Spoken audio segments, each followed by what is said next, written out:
नमस्कार, मी प्रणाली भोसले. माझे कोकणच्या बातमीपत्रात आपल्या सर्वांचं मनपूर्वक स्वागत करते. बातमीपत्राला सुरुवात करण्याआधी पाहूयात हेडलाईन्स. रशिया आणि युक्रेनमधील भीषण युद्धजन्य परिस्थितीचा फटका आता थेट सर्वसामान्यांना. हॉटेल चालकांवर उपासमारीची टांगती तलवार. अनेक ठिकाणी स्वयंपाकाचे काम ठप्प. प्रियकरानं ब्लॉक केल्यामुळे तरुणीची उडी. मच्छीमारांनी वाचवला तरुणीचा जीव. वाशी खाडीत तरुणीचा आत्महत्येचा प्रयत्न. धावत्या ट्रेनमधून मारली खाडीत उडी.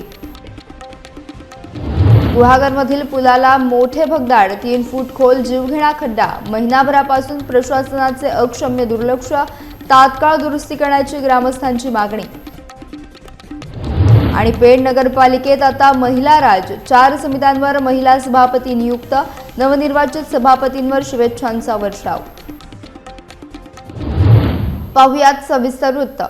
रशिया आणि युक्रेनमधील भीषण युद्धजन्य परिस्थितीचा फटका आता थेट सर्वसामान्यांच्या पोटाला बसू लागलाय. जागतिक स्तरावर निर्माण झालेल्या तणावामुळे गॅस सिलेंडरचा पुरवठा मोठ्या प्रमाणावर विस्कळीत झाला आहे. याचा सर्वाधिक विपरीत परिणाम हॉटेल व्यवसायावर झाला असून व्यावसायिक पूर्णपणे हवालदिल झाले आहेत.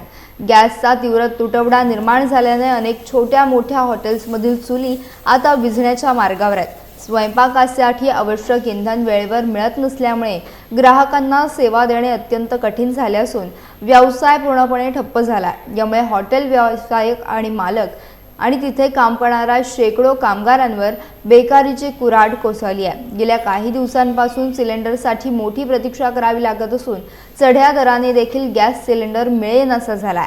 या संकटामुळे आर्थिक गणिते कोलमडली असून शासनानं या गंभीर प्रश्नाकडे तातडीने लक्ष देऊन मदत करण्याची नितांत गरज आहे. पुरवठा सुरळीत न झाल्यास अनेक हॉटेल्स कायमची बंद होतील अशी भीती व्यावसायिकांनी व्यक्त केली आहे. आता सध्या कमर्शियल सिलेंडर्स बंद केलेले आहेत आणि आता सध्या आमच्याकडे स्टॉक एक 4-5 दिवसाचाच फक्त स्टॉक शिल्लक आहे. आता इथून पुढे 4-5 दिवसानंतर जर सिलेंडर पाहिजे असतील तर मग आम्हाला हॉटेलवाल्यांची परिस्थिती एकदम डेंजर होईल. त्याच्यामध्ये आमच्याकडे कॅटरिंगच्या ऑर्डर्स आहेत किंवा बाकी इतर सगळ्या आम्ही ऑर्डर्स बुकिंग केलेले आहेत. त्यावेळेला आपल्याला सिलेंडर कमीत कमी बाहेरच्या कॅटरिंग ऑर्डरला कमीत कमी 4 सिलेंडर लागतात. हॉटेलमध्ये 2-3 सिलेंडर रोजचे लागतात. मग त्यावेळेला आमची परिस्थिती थोडीशी गंभीर होईल आणि असं वाटतं की 8 दिवसानंतर आपल्याला व्यवसाय थोडेसे बंद करायला लागतील अशी परिस्थिती आताची आलेली आहे. तर याच्यावरती काहीतरी ठोस निर्णय करावा, शासनाने काहीतरी ठोस निर्णय द्यावा. नवी मुंबईतील वाशी खाडी पुलावर एका तरुणीनं धावत्या ट्रेनमधून खाडीत उडी मारून आत्महत्येचा थरारक प्रयत्न केलाय. प्रियकराने मोबाईलवर ब्लॉक केल्याच्या रागातून चेंबूरमधील या तरुणीने हे टोकाचं पाऊल उचलल्याचं प्राथमिक तपासात समोर आलंय. सुदैवानं तिनं खांद्यावर सॅक लटकवलेली असल्याने ती बुडण्याऐवजी पाण्यावर तरंगत राहिली. त्याचवेळी वाशी गावातील स्थानिक मच्छीमार महेश सुतार आणि त्यांच्या धाडसी सहकाऱ्यांनी तिला पाहिलं.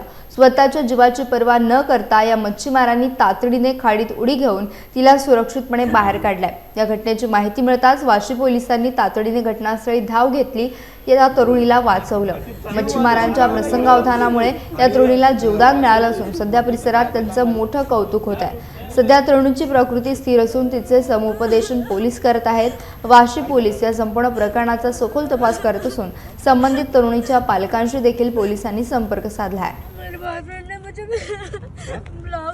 गुहागर तालुक्यातील गिम्वी झोंबडी रस्त्यावरील पुलाची अवस्था अत्यंत दयनीय झाली आहे. झोंबडी बौद्धवाडी जवळ असलेल्या पुलाला सुमारे 3 फूट खोल भगदाड पडले असून यामुळे वाहतूक पूर्णपणे धोक्याची बनली आहे. विशेष म्हणजे गेल्या महिन्याभरापासून हा खड्डा तसाच असूनही प्रशासनाकडून त्याकडे जाणीवपूर्वक दुर्लक्ष केले जात असल्याचा आरोप होतोय. सध्या शिमगोत्सवासाठी मुंबई आणि पुण्याहून मोठ्या प्रमाणावर चाकरमानी गावी येतात. या अनोळखी प्रवाशांना खड्ड्यांचा अंदाज न आल्यास भीषण अपघात होण्याची दाट शक्यता आहे. पुलाची एक बाजू खचल्यामुळे जीवितहानी होण्याची भीती देखील स्थानिकांनी व्यक्त केली आहे. प्रशासन अपघाताची वाट पाहत आहे का असा संतप्त सवाल विचारला जातोय. वेळेत दुरुस्ती न झाल्यास आंदोलनाचा इशारा देण्यात आला असून प्रशासनाने तातडीने याकडे लक्ष देऊन रस्ता दुरुस्त करावा अशी मागणी गिम्वीतील त्रस्त जनतेकडून केली जात असून प्रशासकीय ढिम्मपणाचा निषेध व्यक्त होतोय. सिंधुदुर्ग जिल्हा माध्यमिक शिक्षणाधिकारी कविता शिंपी यांच्यावर भ्रष्टाचाराचे गंभीर आरोप झाल्यानं शिक्षण क्षेत्रात मोठी खळबळ उडाली आहे. कोकण शिक्षक मतदारसंघाचे आमदार ज्ञानेश्वर म्हात्रे यांनी विधान परिषदेत हा मुद्दा मांडत शिंपी यांच्या तात्काळ निलंबनाची जोरदार मागणी केली आहे। एका गरीब विधवा महिलेकडून अनुकंपा तत्वावरील शिपाई भरतीसाठी लाखो रुपये उकळल्याचा खळबळजनक आरोप म्हात्रे यांनी केला असून त्याबाबतची ऑडिओ क्लिप पुरावा म्हणून आपल्याकडे असल्याचं त्यांनी सभागृहात ठामपणे सांगितलंय। या प्रकरणाची गांभीर्यानं दखल घेऊन शिक्षण मंत्री दादा भुसे यांनी तातडीनं सखोल चौकशीचे आदेश दिले आहेत। सिंधुदुर्ग जिल्हा परिषदेचे मुख्य कार्यकारी अधिकारी या संपूर्ण प्रकरणाची चौकशी करणार असून 15 मार्चपर्यंत तपासाचा सविस्तर आढावा सादर करण्याचे निर्देश मंत्री महोदयांनी दिले आहेत। शिंपी यांच्या कार्यपद्धतीबाबत अनेक शिक्षक संघटनांनी यापूर्वी देखील वारंवार तक्रारी केल्या होत्या। आता विधिमंडळात हा विषय गाजल्यानं भ्रष्ट कारभारावर कारवाईच्या अपेक्षा उंचावल्या असून चौकशीच्या निकालाकडे सर्वांचं लक्ष लागलंय। सिंधुदुर्ग जिल्ह्यातल्या माध्यमिक शिक्षणाधिकाऱ्यांवर विविध प्रकारचे आरोप त्या ठिकाणी आहेत की त्या ठिकाणचे शिक्षकांचे पगार आहेत ते वेळेवर काढत नाहीत। त्याचबरोबर त्या ठिकाणची थकीत बिलं आहेत ती बऱ्याच दिवसापासून पेंडिंग ठेवली आहेत। कोणतेही काम करायचं असतं तर त्यावेळेला पैशाची मागणी केली जाते, तसा पुरावा सुद्धा आहे। शिक्षकांच्या वैयक्तिक मान्यता वेळेवर करत नाहीत। अल्पसंख्याक शाळेतले शिक्षकांच्या मान्यता नियमानुसार देणं अपेक्षित आहेत त्या दिल्या जात नाहीत। कोर्टाचा आदेश असून सुद्धा काहींना मान्यता दिल्या जात नाहीत। वरिष्ठ निवड श्रेणीची प्रकरणं आहेत ती प्रलंबित ठेवली जातात। वैद्यकीय बिलांच्या मान्यता थांबवून ठेवल्या जातात। अशा विविध प्रकारच्या त्यांच्यावरती आरोप विविध संघटनांनी केले आहेत। सभापती महोदय, त्यांचा कामाच्या बाबतीत अत्यंत असा प्रशासकीय दिरंगाईपणा त्या ठिकाणी होत आहे। जिल्ह्यातील विविध संघटना त्यांच्या विरोधात आंदोलन करत आहेत। त्यांच्या हाताखालची लोक मंत्री महोदय काम करायला तयार नाहीयेत। 3 लोक त्या ठिकाणी काम करत होते, जिल्हा परिषदचे कर्मचारी होते, ते पुन्हा त्या ठिकाणी निघून गेलेत। एजंटद्वारे फाईल तपासून घेतल्या जातात आणि किती पैसे लागतात हे सुद्धा त्या ठिकाणी सांगितलं जातं। एका विधवा महिलेकडून मंत्री महोदय फार गंभीर बाब आहे, एका विधवा महिलेकडनं तिच्या मुलाला अनुकंप तत्वावरची नोकरी मिळावी म्हणून 3 लाख रुपये तिने घेतले आहेत। 3 लाख रुपये घेऊन टाळाटाळ करवती, खालच्याही लोकांना पैसे द्यावे लागतील अशा प्रकारची मागणी करून शेवटी त्या महिलेने स्वतःचं मंगळसूत्र विकून त्या ठिकाणी त्या शिक्षण अधिकाऱ्यांना पैसे दिलेत। ही गंभीर बाब आहे मंत्री महोदय। अशा अकार्यक्षम भ्रष्ट अधिकाऱ्याला कोण सहकार्य करतंय? जिथे मी आमदार म्हणून त्या ठिकाणी जाऊन तक्रार करतोय, पालकमंत्री महोदय तक्रार करतात, सीओ तक्रार करतात, तिला कोण आगा आहे? तिचं कोण प्रोटेक्शन करतंय? सभापती महोदय, माझी विनंती आहे की या अशा महिला अधिकाऱ्यावरती तात्काळ आपण फौजदारी गुन्हा दाखल करा, तिचं निलंबन करा आणि संपूर्ण चौकशी करा, अशा प्रकारची विनंती या ठिकाणी मी करत आहे। पेण नगरपालिकेच्या विविध समित्यांच्या रखडलेल्या निवडणुका अखेर पार पडल्या असून यामध्ये महिला राज पाहायला मिळत आहे। भाजप आणि राष्ट्रवादी काँग्रेस अजित पवार गट यांच्या बहुमताच्या सत्तेत 5 पैकी 4 महत्त्वाच्या समित्यांवर महिलांची निवड करण्यात आली आहे। पीठासीन अधिकारी तथा नगराध्यक्षा प्रीतम पाटील यांच्या मार्गदर्शनाखाली निवडणूक प्रक्रिया संपन्न झाली। यात सार्वजनिक बांधकाम आणि नियोजन समिती सभापतीपदी स्मिता माळी, क्रीडा आणि शिक्षण समितीसाठी आफरीन अखवारे तर महिला आणि बालविकास समितीसाठी कलावती पाटील यांची वर्णी लागली आहे। तसेच कर व शुल्क समितीची धुरा सुनीता जोशी यांच्याकडे सोपवण्यात आली आहे। पाणी पुरवठा व जलनिस्तारण समितीवर आनंद जाधव यांची एकमतानं निवड करण्यात आली। गेल्या 2 महिन्यांपासून या निवडणुकांची प्रतीक्षा होती। निवडीनंतर उपनगराध्यक्ष निवृत्ती पाटील आणि गटनेते अनिरुद्ध पाटील यांच्यासह उपस्थित पदाधिकाऱ्यांनी नवनिर्वाचित सभापतींचे अभिनंदन केले। या निवडीमुळे पेणच्या राजकारणात महिलांचं वर्चस्व अधोरेखित झालं असून शहराच्या विकासाला आता नवी गती मिळण्याची अपेक्षा व्यक्त होतीये। आज पेण नगर परिषदेच्या सभापती पदाच्या निवडणुका पूर्ण झाल्यात। यामध्ये करशुल्क समिती सभापती, बांधकाम समिती सभापती, पाणी पुरवठा समिती सभापती, महिला बालकल्याण समिती सभापती आणि एक नवीन समिती जी आम्ही गठीत केली आहे ती क्रीडा शिक्षण समिती सभापती, या 5 सभापतींची निवड करण्यात आली। यामध्ये महिला व बालकल्याण समिती सभापतीसाठी श्रीमती कलावती शशिकांत पाटील यांची सभापती म्हणून निवड करण्यात आली आहे। त्यानंतर बांधकाम समिती सभापतीसाठी स्मिता माळी यांची सभापती म्हणून निवड करण्यात आली आहे। पाणी पुरवठा समिती सभापतीसाठी आनंद जाधव यांची सभापती म्हणून निवड जाहीर करण्यात आली आहे। क्रीडा शिक्षण समिती सभापतीसाठी अफरीन अखवारे यांची सभापती म्हणून निवड जाहीर करण्यात आली आहे. त्याचप्रमाणे उपाध्यक्ष हे आरोग्य आणि पाणी पुरवठा या समितीचे पदसिद्ध सभापती असतात. त्याचप्रमाणे करशुल्क समिती सभापतीसाठी सुनीता जोशी यांची सभापती म्हणून निवड जाहीर करण्यात आली आहे. स्टँडिंग कमिटीसाठी नामनिर्देशित सदस्य म्हणून गटनेते अनिरुद्धदादा पाटील यांची निवड करण्यात आली आहे.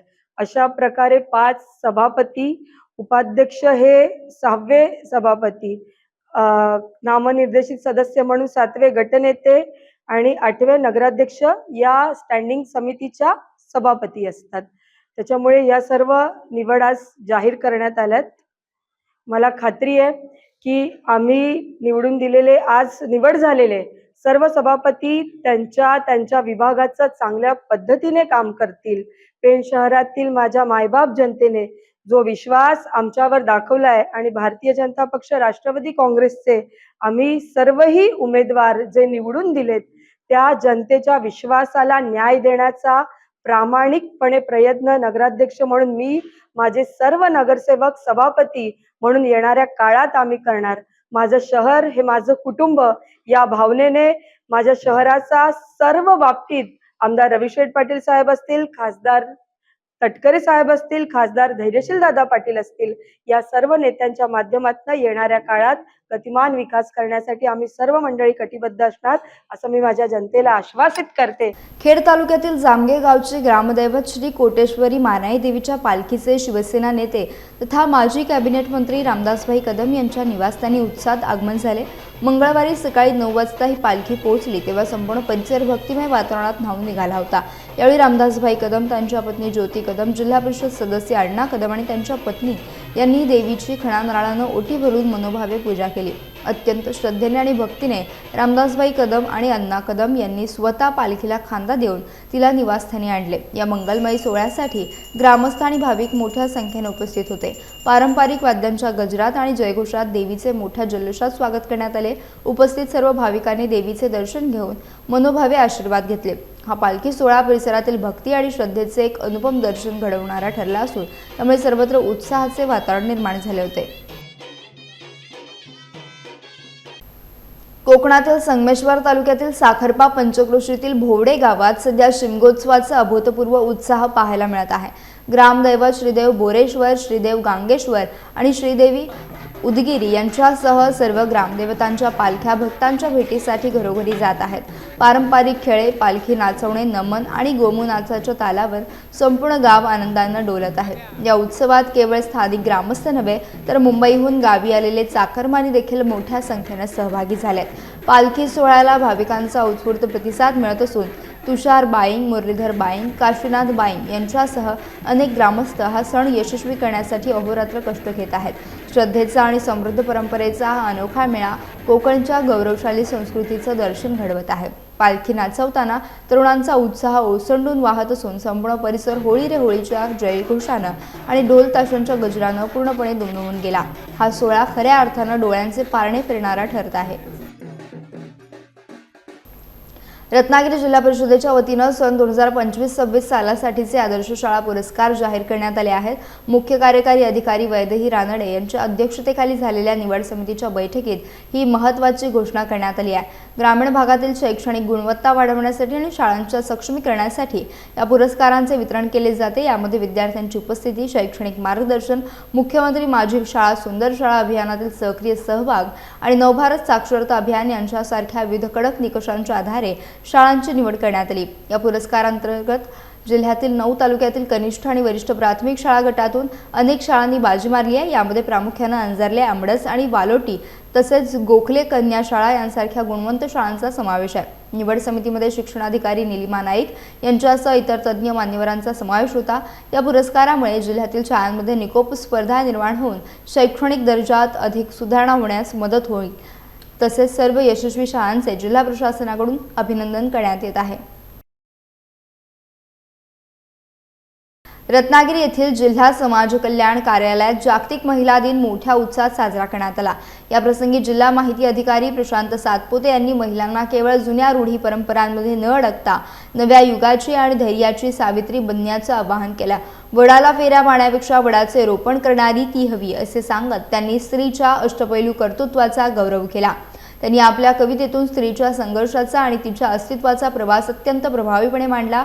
याच कार्यक्रमात सायबर पोलीस निरीक्षक स्मिता सुतार यांनी महिलांना डिजिटल युगातील वाढत्या धोक्यांपासून सावध केले। स्मार्टफोनचा वापर करताना कोणती खबरदारी घ्यावी, सोशल मीडियावर वैयक्तिक माहिती शेअर करण्याचे धोके आणि ऑनलाईन फसवणूक टाळण्यासाठी स्मार्ट राहण्याचे तंत्र त्यांनी उपस्थितांना समजावून सांगितले। सहाय्यक आयुक्त दीपक घाटे यांच्या मार्गदर्शनाखाली पार पडलेल्या सोहळ्यात नवनियुक्त कर्मचाऱ्यांचा सत्कार करून महिलांच्या जिद्दीला आणि कार्याला सन्मानपूर्वक दाद देण्यात आली।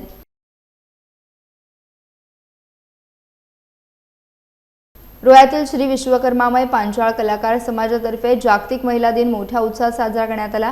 कार्यक्रमाचे अध्यक्षपद निलिमा कदम यांनी भूषवले। यावेळी त्यांनी कॅन्सरसारख्या अत्यंत गंभीर आजारावर जिद्दीने मात केल्याचा आपला प्रेरणादायी अनुभव सांगत उपस्थित महिलांना स्वतःच्या आरोग्यासाठी विशेष काळजी घेण्याचे मार्मिक आवाहन केले। महिलांनी नियमित आरोग्य तपासणी करून आजारांपासून दूर राहावे यासाठी आपण सदैव मार्गदर्शन करू असंही त्या म्हणाल्यात। या प्रसंगी सहाय्यक पोलीस निरीक्षक रुपाली जाधव, डॉक्टर कांचन कदम आणि इतर मान्यवर महिलांची प्रमुख उपस्थिती लाभली। समाजाचे अध्यक्ष जयंता पांचाळ यांच्या मार्गदर्शनाखाली पार पडलेल्या कार्यक्रमात सुतार समाजातील महिला भगिनी मोठ्या संख्येने सहभागी झाल्या होत्या। महिला विभागाच्या अध्यक्षा सुतार, सेक्रेटरी आर्या गोळीपकर आणि तेजस्वी तांडेल यांनी आयोजनात मोलाची भूमिका बजावली। मान्यवरांच्या वैचारिक मार्गदर्शनामुळे हा सोहळा खऱ्या अर्थाने यशस्वी आणि उत्साहपूर्ण वातावरणात संपन्न झाला। की एक दोन महाभयानक आजार आहेत, ते म्हणजे कॅन्सर, ज्याला आता तुम्ही म्हणताय मला का झाला, आणि दुसरा म्हणजे पॅरालिस अटॅक। पूर्ण धड जातं आणि आयुष्यभर माणूस बेडवर पडून राहतो, जो काहीही करू शकत नाही। आणि एक कॅन्सर, आणि तुम्हाला झालेला कॅन्सर तर 90% बराच होतो, ब्रेस्ट कॅन्सर। ओके, आता तुम्ही आपलं काय चॉईस कराल? आणि खरं सांगते, मी हसले, म्हणलं बरं आहे ठीक आहे कॅन्सर बरा आहे। म्हणजे पॉझिटिव्ह घेण्यासारख्या गोष्टी आहेत। आपण कुठल्याही आपल्या येणाऱ्या संकटाला, मग ते आर्थिक असू दे, मानसिक असू दे, शारीरिक असू दे, त्याला खंबीरपणे मात करू शकतो। इतकी ताकद त्या परमेश्वरांनी आपल्याला ऑलरेडी दिलेली आहे, फक्त ती ओळखण्याची आपल्याला गरज आहे। प्रेमाने मी तेजू म्हणते आणि रागवले की तेजस्वी म्हणते। आमचा सन्मान केला, पण तिचाही खूप स्ट्रगल मी पाहिलेला आहे। तिला 2 मुलं आहेत आणि मी तिला मागच्या 7 वर्षापासून ओळखते। 7 वर्ष। तिने आता 12वीची परीक्षा दिली आहे, काल तिची परीक्षा संपली। ती बाहेरची कामं, घरातलं सगळं, 3 वाजता उठून अभ्यास, तर हा सगळा तिचा मी जेव्हा बघते प्रयत्न, तर मला छान वाटतं तिचं की ती एवढी सगळी मेहनत करते। आणि आता मी तिला पहिल्यांदा अँकरिंग करताना पाहिलं, सगळ्यांचा परिचय देत होती। छान वाटलं मला की तेजू मला जशी वाटते तशीच आहे अगदी। खेड तालुक्यातील जामगे गावातील सर्वांच्या लाडक्या आणि आदरस्थानी असलेल्या नानी यांचे वृद्धापकाळानं दुःखद निधन झाले आहे। अंकुश रामचंद्र कदम यांच्या मातोश्री आणि माझे कोकणचे निवासी संपादक पत्रकार सागर कदम यांच्या त्या आजी होत्या। वयाच्या 87व्या वर्षी सोमवार 10 मार्च रोजी रात्री 10:30 वाजता त्यांनी अखेरचा श्वास घेतला। नानींच्या निधनामुळे संपूर्ण जामगे गावावर आणि कदम कुटुंबावर दुःखाचा डोंगर कोसळला असून परिसरात मोठी शोककळा पसरली आहे। त्यांच्या प्रेमळ स्वभावामुळे गावात त्यांना मायेचा पदर असे आदराने संबोधले जात असे। नानींच्या पश्चात त्यांचा मुलगा अंकुश कदम, सून प्रिया आणि सागर, हेमंत, संकेत असे 3 नातू असा परिवार आहे। त्यांच्या निधनाची बातमी समजताच ग्रामस्थांना आपले अश्रू अनावर झाले। जामगे गावानं आज एक आपला मायेचा पदर गमावल्याची भावना सर्वत्र व्यक्त केली जात असून परिसरात हळहळ व्यक्त होत आहे। पेण येथील सचिन तेंडुलकर स्टेडियमवर मनसे चषक 2026 क्रिकेट स्पर्धा उत्साहात पार पडली।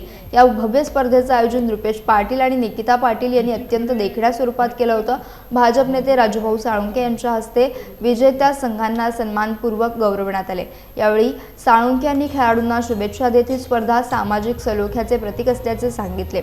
या उपक्रमाने ग्रामीण भागातील उदयोन्मुख खेळाडूंना एक मोठे व्यासपीठ उपलब्ध करून दिले आहे। अत्यंत चुरशीच्या ठरलेल्या स्पर्धेत राजवीर 11 भवानी फायटर रावे या संघानं प्रथम क्रमांक पटकावला, तर रमेश स्मृती चिरनेर आणि शिवशंभो पाटणेश्वर या संघांनी अनुक्रमे द्वितीय व तृतीय क्रमांक पटकावून आपले वर्चस्व सिद्ध केले। सुनील पाटील यांना उत्कृष्ट फलंदाज आणि दीक्षित पाटील यांना सर्वोत्कृष्ट गोलंदाज म्हणून सन्मानित करण्यात आला। या सोहळ्यात साळुंखे यांचा वाढदिवस देखील फटाक्यांच्या आतिषबाजीने साजरा झाला। प्रेक्षकांसाठी आयोजित लकी ड्रॉमध्ये एका भाग्यवान विजेत्याला स्कूटी प्रदान करण्यात आली। या कार्यक्रमाला हजारो रसिक प्रेक्षक उपस्थित होते। क्रिकेट हा असा खेळ आहे, तिथे शिस्त पाळली जाते, तिथे संयम राखला जाते आणि आपल्या लढाऊ रीतीनं तो खेळला जातो। म्हणजे एकत्र खेळल्यावर काय असतं, एकजूट असल्यावर काय असतं, त्या क्रिकेट मधून दाखवलं जातं। खरोखरच तुमचं कौतुक यशासाठी करतो। तुम्ही एवढे रात्रीपर्यंत थांबला, इथे तुम्ही जी साथ दिलीत, एकदम आनंद वातावरणामध्ये तुम्ही हा क्रिकेट इथे खेळून तुमच्या खेळाची वृत्ती इथं चांगल्या पद्धतीने दाखवली। आज आपण एक गोष्टीचा विचार जर केला तर आज वुमन्स डे होता आणि हा वुमन्स डे म्हणजे महिला दिन, जागतिक महिला दिन। महिला दिनाचा जर विचार केला, आईने आपल्यावर केलेले संस्कार, क्रिकेट बरोबर कशी नाळ जुळलेली असते, आईने आपल्यावर केलेले संस्कार, बहिणीने दिलेलं प्रेम आणि बायकोची साथ काय असते, तरच आपला जो समाजाचा जो डामडौला आहे तो चालू शकतो। मित्रांनो, मगाशी एक गाडी लागली, आपली स्कूटी बक्षीस लागली आणि त्यावेळेस त्यांनी सांगितलं की पहिली गाडी माझ्या बहिणीने मला प्रेझेंट दिली आणि आज ती गाडी जेव्हा त्यांना लॉटरी पद्धतीने लागली तर ती गाडी ते बहिणीला देणार आहेत। हे बहिणीचं प्रेम। यासह बातमीपत्रात वेळ झाली इथेच थांबण्याची। भेटूयात नवीन बातमीपत्रासह। तोपर्यंत तुम्ही कुठेही जाऊ नका, पाहत राहा फक्त माझे कोकण।